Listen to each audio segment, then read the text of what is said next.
Hi everyone and welcome back to this channel. So in this video हम लोग effect of phase drift और error in synchronous detector देखेंगे. So पिछली video में हमने synchronous detector देखा था जहाँ पे हमने देखा था कि बेसिकली ये डीमॉड्यूलेशन करता है DSPSC का ताकि हमें मॉड्यूलेटिंग सिग्नल या फिर मैसेज सिग्नल मिल जाए. ठीक है, सो उसी में हम लोग फेज ड्रिफ्ट को देखेंगे. सो ये सिंक्रोनस डिटेक्टर का ब्लॉक डायग्राम होता है. इसमें एक बैलेंस मॉड्यूलेटर होता है जिसमें DSPSC signal and carrier signal input जाते हैं और वहां से जो हमें आउटपुट मिलता है वो जाता है लो पास फिल्टर में एंड फिर वहां से फाइनल आउटपुट मिलता है. ठीक है, अब ये जो होता है this represents the DSPSC signal xt into cos omega CT and ये क्या है कैरियर सिग्नल. अब अभी तक हमने जो कैरियर सिग्नल देखा है that is AC cos omega CT, right. And यहाँ पे जो ओमेगा CT है this is the phase angle. ठीक है, लेकिन हम लोग यहाँ पर क्या चीज देख रहे हैं, फेज एरर या फिर फेज ड्रिफ्ट. ये जो cos omega CT plus theta है, यहाँ पर ये जो थीटा है this represents phase error. Phase error basically होता क्या है, मैंने पिछली वीडियो में बताया था कि सिंक्रोनस डिटेक्टर में होगा क्या, रिसीवर साइड पे exactly same carrier signal generate होता है जो ट्रांसमीटर पे हुआ था विद सेम फ्रीक्वेंसीज. ठीक है, लेकिन एज्यूम करो कि रिसीवर साइड पे वो एग्जैक्टली सेम जनरेट नहीं हो पाया. तो वो जो जनरेट हुआ कैरियर सिग्नल वो कुछ डिफरेंट था ट्रांसमीटर वाले कैरियर सिग्नल से. तो कितना डिफरेंट था, उसकी फ्रीक्वेंसी कितनी अलग थी, उसी चीज को फेज एरर बोलते हैं. ठीक है, सो ये जो थीटा है दिस रिप्रेजेंट्स कि कितना अलग है. ओके, लाइक फॉर एग्जांपल हमारे पास ट्रांसमीटर पे कोई कैरियर सिग्नल जनरेट हुआ था एंड लेट अस टेक कि वहां पे जो उसकी फ्रीक्वेंसी थी वो मैं कुछ भी रैंडम ले लेती हूँ. लेट अस टेक कि वो 90 थी. ठीक है, एंड रिसीवर साइड पे जो कैरियर सिग्नल जनरेट हुआ यहाँ पे जो फ्रीक्वेंसी थी वो फॉर एग्जांपल 100 थी. सेम नहीं थी, वहां पे 90 हुई यहाँ पे 100 हुई, तो कितना डिफरेंस आ गया 10. So this theta will represent 10 in that case. Okay, so इसको फेज एरर बोलते हैं.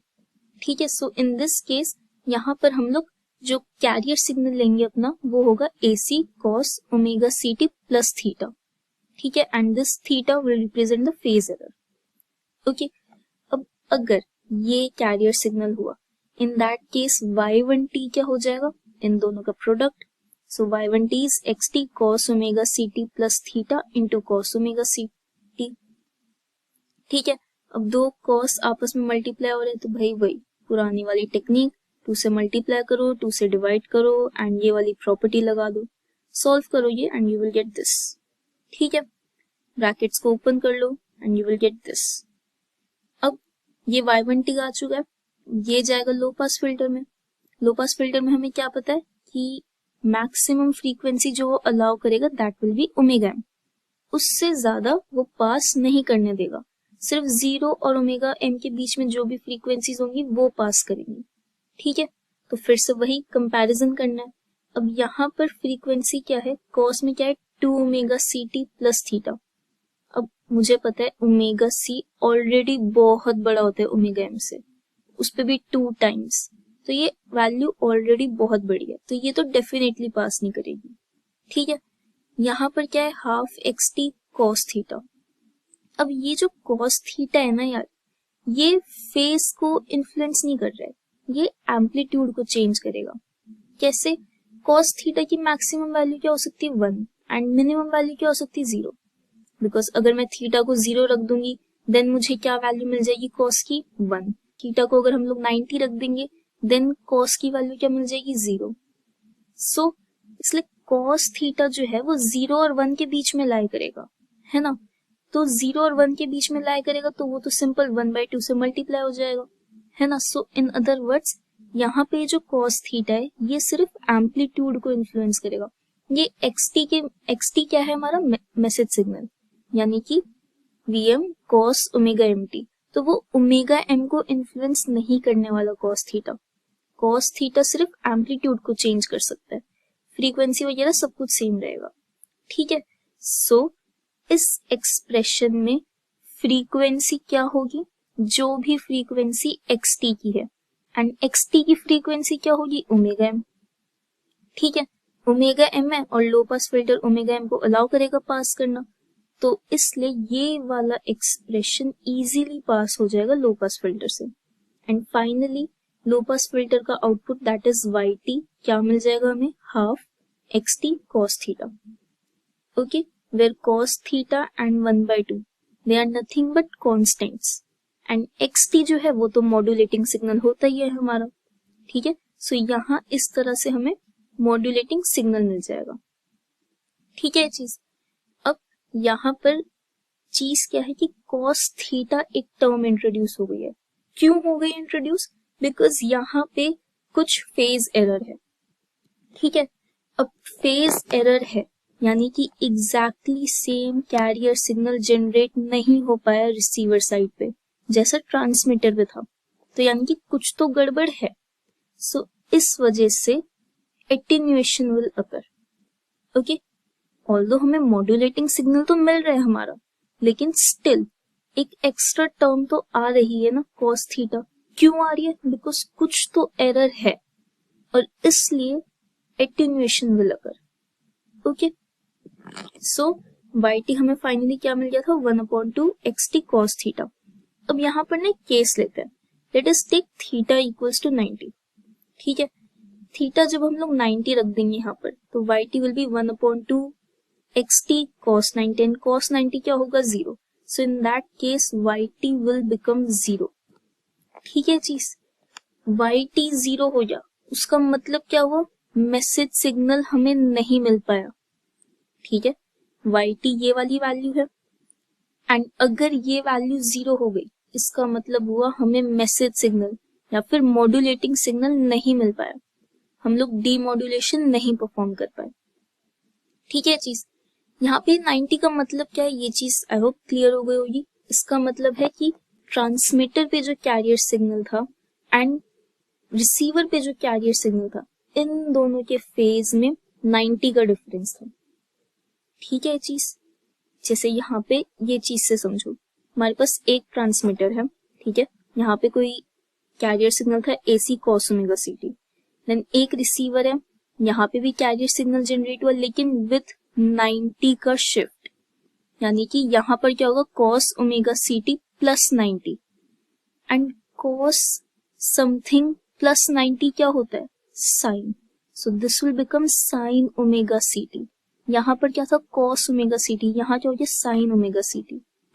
ठीक है, 90 का शिफ्ट हो गया, ये बात क्लियर हो गई। सो इसलिए वाई टी जो है वो 0 हो जाएगा और हमें आउटपुट पर कुछ नहीं मिलेगा, कोई मैसेज सिग्नल रिसीव नहीं होगा। ठीक है, एंड इस सिचुएशन को बोलते हैं क्वाड्रेचर नल इफेक्ट। ठीक है, नल का तो मतलब वही कि 0 हो गया, क्वाड्रेचर का मतलब ये जो 90 का शिफ्ट आ गया, कॉस से ये साइन बन गया। क्यों हो गया, बिकॉज 90 का शिफ्ट आ गया, वो चीज क्वाड्रेचर है। सो क्वाड्रेचर नल इफेक्ट बोलते हैं इस सिचुएशन को, जब थीटा की वैल्यू यानी कि फेज एरर की वैल्यू 90 हो जाए, इन दैट केस हमें आउटपुट पे मैसेज सिग्नल कभी रिसीव नहीं होगा। बट अगर उसकी वैल्यू 90 नहीं होती, कुछ और है, देन इन दैट केस हमें डेफिनेटली मिलेगा कुछ आउटपुट, हमें मैसेज सिग्नल जरूर रिसीव होगा, बट वहां पे कॉस थीटा की टर्म जरूर होगी। ठीक है चीज, ऑल्दो कॉस थीटा इसके फेस को, इसकी फ्रीक्वेंसी को इन्फ्लुएंस नहीं करेगा, message signal as it is मिलेगा, बट जो एम्पलीट्यूड है उस पर जरूर इफेक्ट आएगा। ठीक है, एंड इसी चीज को हम क्या बोल रहे हैं, attenuation will occur. Okay, so I hope ये चीज क्लियर हो गई होगी कि फेज एरर या फिर फेज ड्रिफ्ट का क्या इफेक्ट पड़ता है डीमॉड्यूलेशन पे, जिसको हम लोग सिंक्रोनस डिटेक्टर भी बोलते हैं। ठीक है, फर्स्ट ऑफ ऑल तो ये समझो कि फेज एरर होगा क्या। बेसिकली ट्रांसमीटर एंड रिसीवर पे जो कैरियर सिग्नल्स जनरेट हुए वो कितने अलग हैं एक दूसरे से, उनके फेज का difference, in other words that is represented by phase error या फिर थीटा। ठीक है, फिर तो वही मल्टीप्लाई करो, सॉल्विंग करो, चेक करो frequencies, you will get this, and finally जो हमें आउटपुट मिलेगा that will be 1/2 X T cos theta, and cos theta सिर्फ एम्पलीट्यूड को चेंज करेगा। क्यों, बिकॉज कॉस थीटा की वैल्यू 0 और 1 के बीच में ही वेरी करेगी, because theta can lie between 0 and 90। ठीक है चीज, सिर्फ एम्पलीट्यूड पे इफेक्ट पड़ेगा, एक्सटी के फेज या फ्रीक्वेंसी पे कोई इफेक्ट नहीं आएगा। ठीक है, but amplitude will definitely change. Okay, and इसलिए हम कहेंगे that attenuation will occur in this case. But अगर हम लोग थीटा को 90 रख दें, थीटा को 90 रखने का मतलब क्या हो गया, ये वाली सिचुएशन, वो साइन बन जाएगा। ठीक है, और जब हम ये करेंगे cos 90 is 0 तो yt will become 0। In other words हमें मैसेज सिग्नल पे कुछ नहीं मिल पाएगा, हमारा आउटपुट 0 हो जाएगा, मैसेज सिग्नल हमें रिसीव नहीं हो पाएगा। एंड इस सिचुएशन को बोलेंगे क्वाड्रेचर नल इफेक्ट। ठीक है, quadrature because phase difference is 90, वो cos से साइन हो चुका है। ठीक है, एंड नल का मतलब हो गया 0 हो गया। ठीक है, सो आई होप ये चीज क्लियर हो गई होगी कि फेज एरर क्या होता है। So this is it for this video and I will see you in the next one.